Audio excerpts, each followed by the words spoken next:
ಸೌಜನ್ಯ ನಾಯಕ್. ಇಂದು ಭಾರತದ ನದಿಗಳ ಬಗ್ಗೆ ಹೇಳುತ್ತಿದ್ದೇನೆ. ಭಾರತದ ನದಿ ವ್ಯವಸ್ಥೆಯಲ್ಲಿ ಎರಡು ರೀತಿಯಾಗಿ ವಿಂಗಡಿಸಲಾಗಿದೆ. ಒಂದು ಉತ್ತರ ಭಾರತ ನದಿಗಳು ಮತ್ತು ದಕ್ಷಿಣ ಭಾರತ ನದಿಗಳು.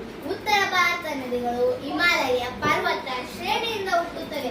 ಇವುಗಳನ್ನು ಜೀವ ನದಿಗಳನ್ನು ಕರೆಯುತ್ತಾರೆ, ಏಕೆಂದರೆ ಇವು ವರ್ಷವಿಡೀ ಹರಿಯುವ ನದಿಗಳು.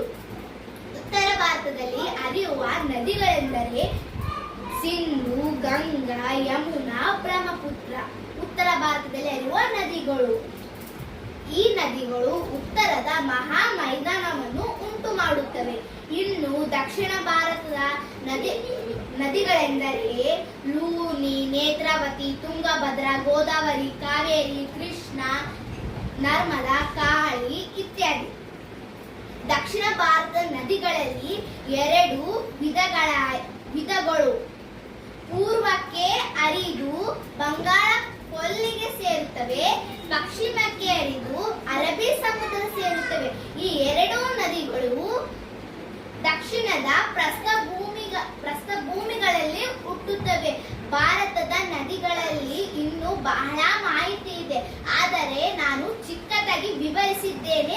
ಈ ವಿಡಿಯೋ ನಿಮಗೆ ಇಷ್ಟವಾದರೆ ಲೈಕ್ ಮಾಡಿ, ಶೇರ್ ಮಾಡಿ. ಧನ್ಯವಾದಗಳು.